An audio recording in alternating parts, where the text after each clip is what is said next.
네, 지난주에 우리가 1장을 마무리하면서 요나가 굉장히 끔찍한 상황에 처한 것들을 저희가 확인했죠. 요나가 바다에 던져집니다. 그리고 큰 물고기가 요나를 삼켜버립니다. 자, 1장 15절, 17절 말씀 제가 다시 봅니다. 요나를 들어 바다에 던짐에 바다가 뛰노는 것이 곧 그친지라. 여호와께서 이미 큰 물고기를 예비하사 요나를 삼키게 하셨으므로 요나가 밤낮 3일을 물고기 뱃속에 있으니라. 자, 우리가 익숙한 본문이어서 감정이입을 잘 못하시는데 한번 감정이입을 해보십시오. 요나 입장에서. 여러분들 수영 잘하세요? 여기서 이제 부산 출신들 좀 보이는데요. 수영 잘하십니까? 바다 수영 해보셨어요? 네, 저는 이제 수영을 잘 못해요. 물에는 뜨는데 앞으로 나가지가 않습니다. 그래서 이제 수영 못하는 거죠. 제가 사실은 물을 좀 무서워합니다. 물을 좀 무서워해서 요나서의 이 장면을 볼 때마다 예사롭지 않은 거예요. 상상해 보십시오. 그 말도 안 되는 그 시커먼 거친 바다에 사람이 던져졌어요. 살기 위해서 발버둥 치고 막 물을 먹고 있는데 갑자기 큰 물고기가 등장해서는 이 사람을 꿀꺽 삼켜버리는 거예요. 호러 영화 같은 무서운 일이, 끔찍한 일이, 공포스러운 일이 요나에게 벌어진 것입니다. 제가 이 장면을 상상하는데 영화가 하나 떠올랐습니다. 제가 참 좋아하는 영화인데 2000년인가에 개봉한 영화인데 퍼펙트 스톰이라는 영화가 있어요. 퍼펙트 스톰. 영화 포스터인데요. 저거 혹시 영화 보신 분 계십니까? 굉장히 재밌습니다. 퍼펙트 스톰이라는 영화인데 이 선장과 선원들이 만선의 꿈을 안고 이제 바다로, 먼 바다로 나갑니다. 인생 대박을 노리는 거죠. 열심히 이렇게 항해를 하고 이제 물고기를 잡다가 마침내 대박을 칩니다. 엄청난 참치떼를 만나고 참치를 가득 잡아서는 냉동 창고에 가득 넣어요. 이제 항구로 돌아가서 그 참치를 팔면 큰 돈을 벌 수 있는 거예요.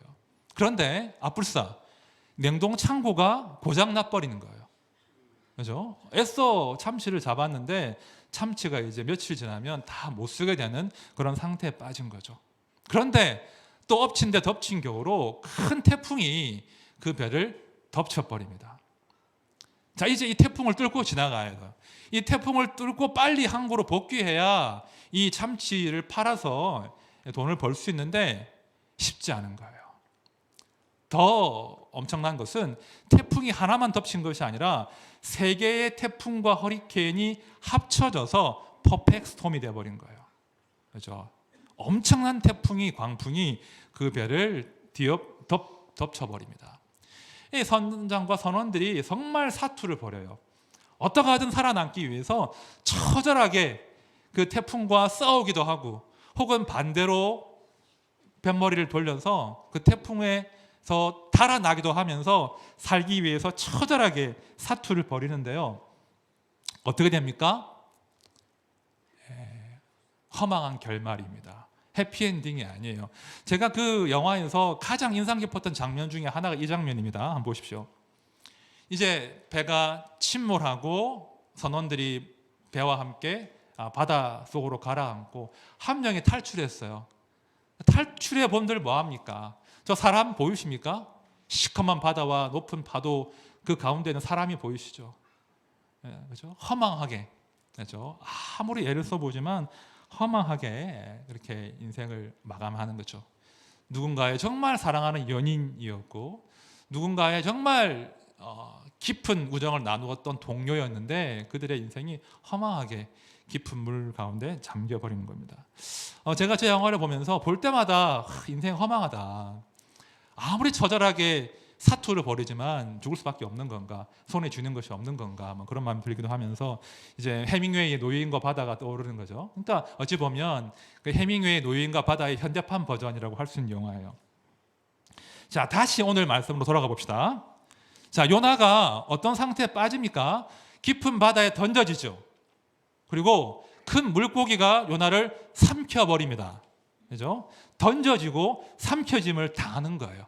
자기의 의지와 상관없이 큰 고통 가운데 빠지는데요. 사실 이 장면은요, 모든 인간의 실존, 모든 인간이 마주할 수밖에 없는 그 실존을 적나라하게 보여주는 거예요. 인간의 실존 어떤 겁니까? 그냥 세상에 내던져진 존재인 거예요. 그냥 던져진 거예요. 거대한 파도와 싸울 수밖에 없는 그런 존재이다. 동시에 최선을 다해보지만 죽음과 사투를 벌이지만 결국에는 어쩔 수 없이 그 죽음에 허무하게 삼켜지는 존재에 불과하다. 이걸 지금 요나서가 보여주는 거예요.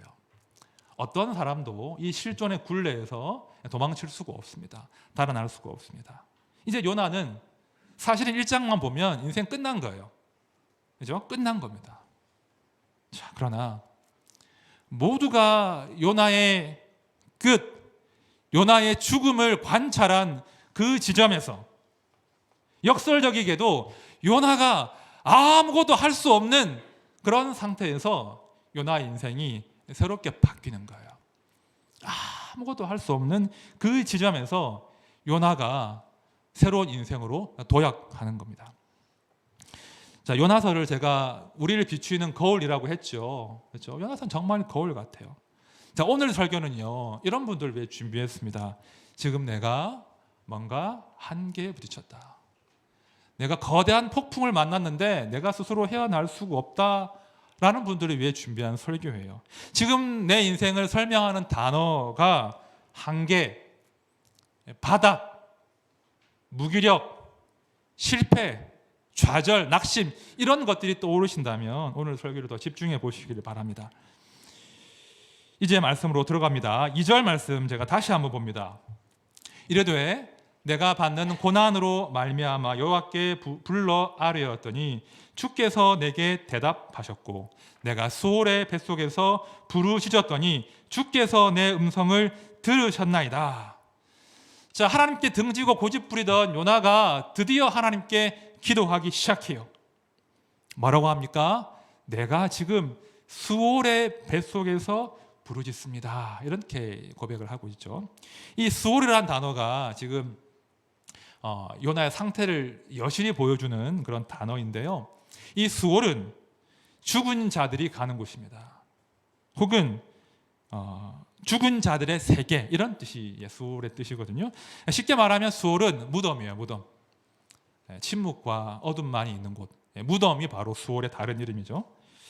무덤은요, 이 수월은요, 모든 사람들과의 관계가 다 끊어지는 곳입니다. 어떤 사람의 위로와 사랑과 도움도 닿지 않는 곳이 바로 수월이에요. 그렇죠? 어떤 사람도 나에게 위로가 되지 않는 곳이 수월입니다. 지금 요나가 산채로 그 무덤 속에 지금 들어가 버린 것입니다. 여러분, 요나가 대단한 사람이라고 했잖아요. 그죠? 요나는 북이스라엘의 위대한 선지자였고 왕이 멘토로 삼을 만한 그런 스승이었어요. 그런데 그런 대단한 사람이면 뭐합니까? 지금 물고기 뱃속에 수월 가운데 들어앉아 있는데 요나의 명성과 인기가 무슨 소용이 있겠습니까? 요나가 집에 꽁꽁 감추어둔 그 돈과 금덩이가 지금 수월의 뱃속에 들어앉아 있는 요나에게 무슨 위로가 되겠습니까? 지금 수월의 뱃속에서는요, 요나가 할 수 있는 것이 아무것도 없습니다. 아무것도 없어요. 살아있지만, 죽지 못해서 살아있지만 죽은 것이나 다름이 없는 그런 상태가 바로 지금 요나가 처해 있는 상태인 거예요. 3절도 보십시오. 주께서 나를 깊음 속 바다 가운데 던지셨으므로 큰 물이 나를 둘렀고 주의 파도와 큰 물결이 다 내 위에 넘쳤나이다. 잘 보세요. 주의 파도와 큰 물결이 내 위에 넘쳤다고 하는 거예요. 그러니까 요나가 있는 곳과 세상 사이에는 커다란 장벽이 있는 거예요. 뭐가 있습니까? 파도와 큰 물이, 그죠? 가로막고 있는 거예요. 쉽게 말하면 지금 요나는 깊은 바닷속 감옥에 갇혀 있는 거예요. 완전히 격리된, 그죠? 완전히 단절된, 절대 단절, 절대 고독의 상태에 지금 요나가 처해 있는 것입니다. 5절도 보십시오. 물이 나를 영혼까지 둘러싸우며 깊음이 나를 에워싸고 바다풀이 내 머리를 감쌌나이다. 물이 나를 영혼까지 둘러싸우며, 이 표현 이해가 되십니까? 어렵죠. 이 영혼이라는 단어를 잘 번역해야 되는데요. 이 영혼이란 말은 사실 목구멍 이런 뜻이 있습니다.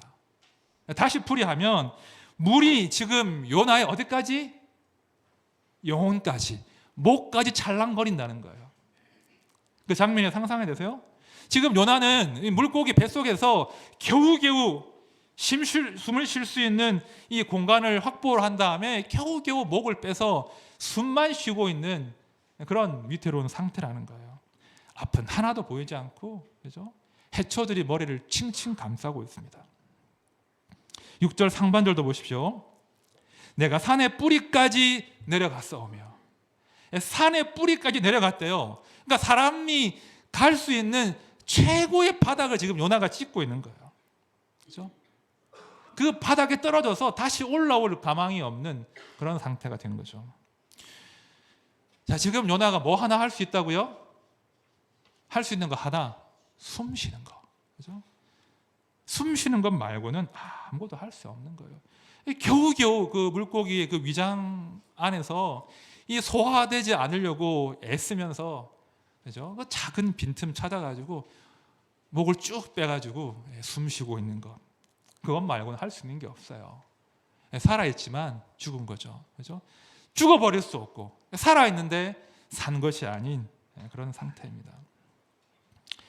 제가 지금 요나의 상황을 쭉 묘사를 했는데요. 요나가 우리를 비추는 거울이라고 했죠, 여러분. 요나가 우리를 비추는 거울이라고 했죠. 우리도 그렇다는 거예요.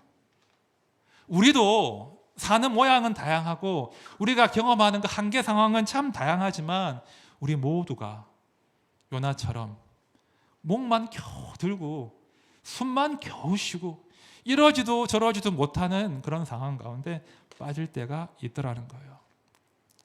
인생의 구비마다 우리는 문득문득 편안간 절대 고독과 절대 무기력과 절대 바닥을 경험하는 거예요. 그냥 숨만 붙어 있는 거예요. 살아있지만 숨 쉬는 것 말고는 할 수 없는 그냥 깊은 수렁에서 사람들의 위로가, 사람들의 지지가 하나도 도움이 안 돼요. 바닥에 떨어지면. 그런 바닥에 우리가 떨어진다는 거예요. 그게 인생입니다. 모두가 피할 수 없어요. 시편 말씀을 보시면 이런 인간의 실존을 아주 정직하게 적나라하게 고백하고 있습니다. 시편 88편이거든요. 주께서 나를 깊은 웅덩이와 어둡고 음침한 곳에 두셨사오며 주의 노가 나를 심히 누르시고 주의 모든 파도가 나를 괴롭게 하셨나이다. 주께서 내가 아는 자를 내게서 멀리 떠나게 하시고 나를 그들에게 가증한 것이 되게 하셨사오니 나는 갇혀서 나갈 수 없게 되었나이다. 나는 갇혀서 나갈 수 없게 되었나이다. 나는 갇혔다는 거예요. 한계 상황이라는 거예요. 나를 아는 모든 사람이 나를 이제 원수 취급해요. 하나도 사람이 도움이 안 되는 모든 인간이 이런 한계 상황에 무기력에 던져진다는 거예요. 그것이 우리 인간의 실존입니다. 제가 이제 한계 상황이라는 단어를 좀 많이 사용했죠. 그런데요, 이 한계 상황 많이 들어보셨죠? 이런 단어. 이 한계 상황이라는 단어는 사실은 철학자가 한 말입니다. 독일의 철학자 중에 칼 야스퍼스라는 철학자가 있는데 이 칼 야스퍼스라는 철학자가 한계 상황 이런 말을 처음 사용했습니다. 이 사람이 이제 그 하이데거라는 철학자와 동시대의 인물이거든요. 이 시대에는 두 번의 큰 세계 대전이 있었습니다. 그리고 독일 사람이었기 때문에 또 아내가 유태인이었거든요, 야스퍼스가. 그래서 나치의 그 잔혹함, 그 인간성의 그 바닥을 직접 경험한 사람이 야스퍼스였습니다. 그리고 세계 경제 대공황, 사람이 이룬 것들이 얼마나 한순간에 무너지는가를 경험한 사람이 이 칼 야스퍼스인데요. 이 칼 야스퍼스가 말하길 사람은 누구나 절대로 피할 수가 없는, 내가 바꾸어낼 수 없는, 저항할 수 없는 한계 상황을 만난다라고 주장했습니다. 난공불락의 벽, 어떻게 해볼 수 없는 한계 상황을 마주한다는 거죠. 대충 한 5가지 정도를 야스퍼스가 말했거든요. 한번 들어보시면서 지금 내가 경험했던 한계 상황이 무엇인지 한번 따져보십시오. 자, 첫 번째 한계 상황은 뭘까요? 생로병사예요. 늙고 병들어 죽는 것. 누구도, 어떤 인간도 이 한계 상황을 극복할 수 없다는 거예요. 두 번째, 고독과 외로움이에요. 사람은 근원적으로 고독하고 외로운 존재라는 거예요. 주변에 아무리 사람이 많아도 결국은 인간은 이 절대 고독 가운데 처할 수밖에 없다는 거예요. 자, 세 번째는 방황. 인간은 방황하는 존재라는 거예요. 어떤 사람도 자기의 길을 확신할 수 없어요. 그죠? 그래서 이 길을 가다가 또 다른 길이 보이고, 어떤 길을 가도 나에게 만족이 없으니까 늘 문득문득 결핍이 찾아오니까 또 다른 욕망이 생기는 거예요. 사람은 누구나 방황하는 존재라는 거죠. 네 번째는 투쟁, 다툼이에요. 이건 싸우는 거. 사람은 둘만 모이면 싸워요. 어떤 사람도 이 투쟁과 다툼에서 면제받을 수가 없어요. 사람은 늘 싸워요. 늘 투쟁하는 존재예요. 마지막 5번, 죄악. 모든 사람이 죄를 짓는다는 거예요. 피할 수가 없고, 이 죄 때문에 하나님의 무서운 진노에서 벗어날 수 없는 존재가 바로 사람이라는 거죠. 야스퍼스가 이런 이제 말을 했는데, 사실은 인간의 역사가 말입니다. 이런 인간이 마주한 이 벽, 이 한계 상황을 어떻게 돌파할 거냐, 어떻게 싸워서 이길 거냐, 이것이 사실은 인간의 역사라고 볼 수 있거든요. 하나님 밖에는 많은 사람들은 스스로의 힘으로 이 벽을 돌파하려고 하지 않습니까? 그렇죠? 이성의 힘으로, 과학의 힘으로, 돈의 힘으로 권력을 추구하고 세력을 형성하면서 우리가 이 한계 상황을 돌파해보자, 뭐 그런 주장을 한단 말이에요. 우리가 흔히 잘 아는 니체라는 유명한 철학자가 있죠. 이 니체가 주장한 것이 이거예요. 초인이 되어라. 초인 사상. 언제까지 신에게 의지할 거냐? 너 스스로 당당하게 이 부조리와 이 한계 상황과 맞서라 라고 하면서 신을 죽여버리고 우리가 이젠 초인이라고 하는 신인류가 되어야 돼. 초인이 되어야 돼. 그런 주장을 니체가 했습니다. 다 아시지만 니체는 이런 주장을 했으나 말년에 정신병으로 고생하다가 허무하게 죽었습니다. 다른 대안은 뭐냐면요, 이 한계 상황을 회피하는 거죠. 에라이 모르겠다, 우리 힘으로 극복이 안 돼, 눈 감아버리자, 회피하자, 잊어버리자 라고 하면서 한계 상황을 기억 저편으로 몰아내기도 하죠. 특별히 요즘에 더 그렇습니다. 감각적인 쾌락에 몰두하면서 이 한계 상황을 잊어버리려고 합니다. 자, 그러나 야스퍼스는 다른 제안을 해요. 야스퍼스가 제안하는 대안은 이겁니다. 인간이 자신의 한계 상황을 좀 인정하자는 거예요. 정직하게 인정하고 그 한계 상황에서 그 한계 상황을 신 앞으로, 초월자 앞으로 나아가는 좋은 기회로 삼자는 겁니다. 야, 한계 상황은 우리를 돌아볼 수 있는 그런 절호의 기회야. 우리가 우리의 한계를 인정하고 초월자 앞으로 나아가야 돼. 그 초월자와의 만남을 통해서 우리 인간은 참 인간, 참 실존이 될 수 있어. 제대로 된 인간이 될 수 있어. 이런 주장을 야스퍼스가 했습니다. 제가 이제 요한복음 요나서 2장 말씀을 묵상하면서 야스퍼스가 이게 떠올랐어요. 야스퍼스의 말에 딱 들어맞는 거예요. 그죠? 오늘 본문을 보시면 이 요나가 자신의 한계와 바닥과 절망과 무기력을 인정하는 거예요. 수용하는 거예요. 그 수용으로부터 요나의 변화가 시작되는 거예요. 그의 삶이, 그의 실존이 한 단계 도약하는 거예요.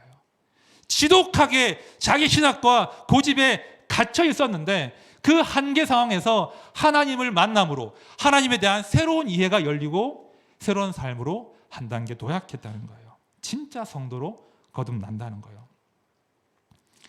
자, 2절 하반절 말씀을 다시 보십시오. 우리 같이 읽어보겠습니다. 시작. 내가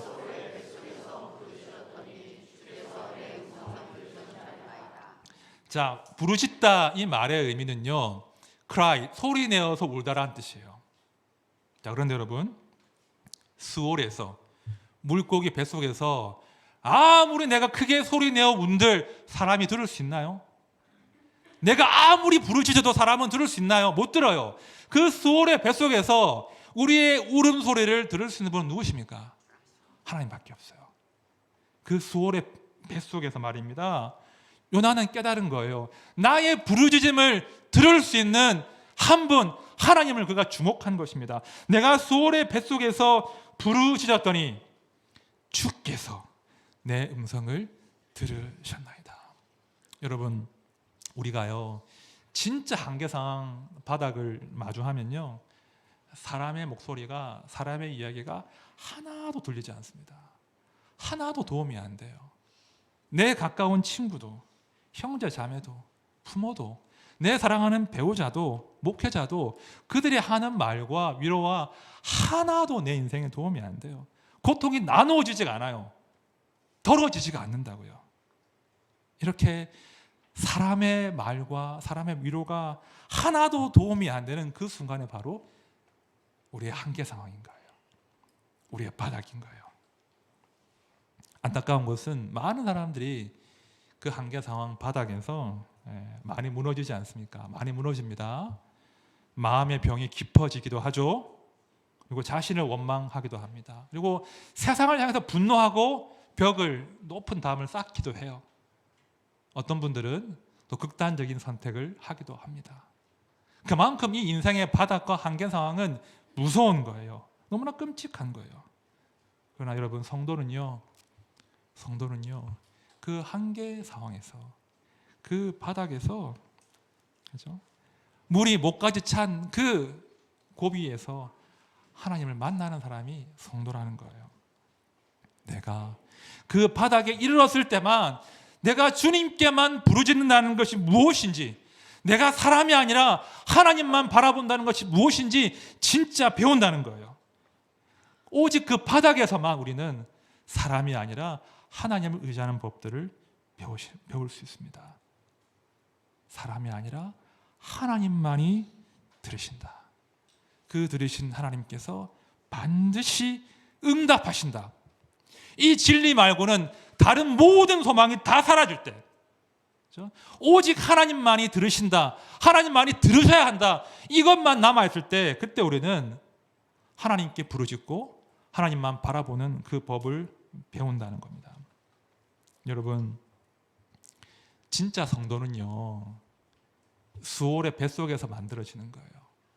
진짜 성도는 수월의 뱃속에서 만들어지는 거예요. 무덤에서 탄생하는 거예요. 예수의 죽음이 우리의 생명이 되었잖아요. 그렇죠? 성도는 평안할 때 탄생하지 않아요.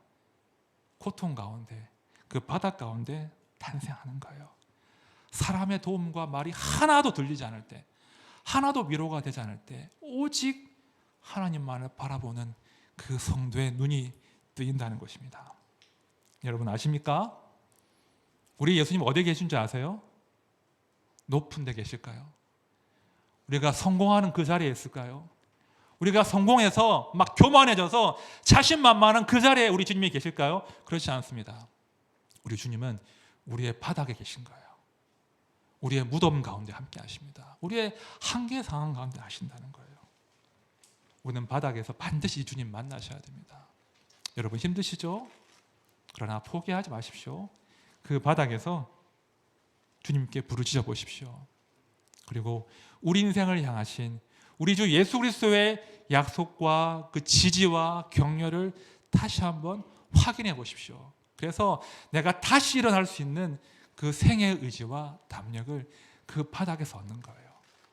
바닥에서 진짜 성도가 탄생하는 겁니다. 4절 말씀 이제 봅니다. 내가 말하기를 내가 주의 목전에서 쫓겨났을지라도 다시 주의 성전을 바라보겠다 하였나이다. 다시 주의 성전을 바라보겠습니다. 이게 무슨 말이겠습니까? 무슨 뜻일까요? 이 성전을 바라본다는 말은요, 하나님이 하신 그 구원의 약속을 기억한다는 말이에요. 하나님이 인생들에게 하신 구원의 그 약속을 기억한다는 말이에요. 자, 말씀을 들어보십시오. 이 말씀은 솔로몬이 한 기도의 한 대목인데요, 성전을 다 짓고 난 다음 낙성식에서 한 기도입니다. 한 사람이나 혹 주의 온 백성 이스라엘이 다 각각 자기의 마음의 재앙을 깨닫고 이 성전을 향하여 손을 펴고 무슨 기도나 무슨 간구를 하거든 주는 계신 곳 하늘에서 들으시고 사하시며. 백성이요, 자신의 죄를 깨닫고 성전을 향하여서 손을 펴서 기도하면 하나님이 하늘에서 들으시고 그 죄를 사하신다고 약속해 주셨거든요. 이 구원의 약속을, 하나님의 은혜와 긍휼에 대한 약속을 요나가 기억한 거예요. 염치 없잖아요. 그죠? 불순종하다가 지금 수월에 떨어진 거잖아요. 염치 없지만 다시 하나님의 은혜와 긍휼 말고는 지금 소망이 없기 때문에 이 약속 붙잡는 거예요. 여러분, 성도는요, 한계 상황 속에서 나의 바닥에서 진짜 하나님의 긍휼과 은혜가 아니면 내가 아무것도 아니구나, 이걸 깨닫는 거예요. 그렇죠? 내가 지금 살아 숨쉬고 뭔가 된 것 같고 뭔가 이룬 것 같고 뭔가 대단해 보이지만 내가 하나님의 은혜와 긍휼이 아니면 빈 껍데기구나, 아무것도 아니구나, 이걸 깨닫는 것이 성도예요. 언제 깨닫는다고요? 내가 성공할 때가 아니에요. 내가 잘 나갈 때가 아니에요. 내가 교만할 때가 아니에요. 내 고집 부릴 때가 아니라 바닥에서 하나님, 내가 아무리 봐도 하나님의 은혜와 긍휼 말고는 내가 기댈 데가 없습니다. 저는 철저히 실패했습니다. 철저히 바닥입니다. 그때 우리가 하나님의 은혜와 긍휼을 안다는 거예요. 내가 여호와를 기다리고 기다렸더니 귀를 기울이사 나의 부르짖음을 들으셨도다. 나를 기가 막힐 웅덩이와 수렁에서 끌어올리시고 내 발을 반석 위에 두사 내 걸음을 견고하게 하셨도다. 여러분, 우리 중 누가 바닥에 떨어지길 원하겠습니까? 누가 그 수월의 뱃속에 들어가길 원하겠어요? 할 수 있으면 기가 막힐 웅덩이와 수렁은 피해야죠. 당연한 거죠. 하지만 사람은 누구나 빠지게 되어 있어요. 사람은 누구나 수월의 뱃속에 들어가게 되어 있습니다. 제가 짧은 목회 생활이었지만 제가 많은 성도님들을 만났지만 단 한 분도, 단 한 사람도 이 기가 막힐 웅덩이와 수렁에서 면제된 분을 제가 만난 적이 없어요. 모든 분이 저마다의 웅덩이와 수렁에 빠지는 거예요. 한 번 아니고요, 두 번, 세 번, 네 번 빠지시더라고요. 누구도 예외 없이 예상치 못한 순간에 수월의 뱃속으로 떨어질 수 있습니다. 열심히 건강 관리했는데 약 먹고 병원 검진 받았는데 갑자기 급성으로 암이 찾아올 수 있습니다. 갑자기 내 사랑하는 가족들이 불행하게 죽음을 맞이할 수 있습니다. 억울하게, 무고하게 고발당할 수도 있습니다. 사기를 당할 수도 있습니다. 전세금을 다 날리기도 합니다. 오해를 받기도 합니다. 그렇죠? 배우자와 친구에게 배신당하기도 합니다.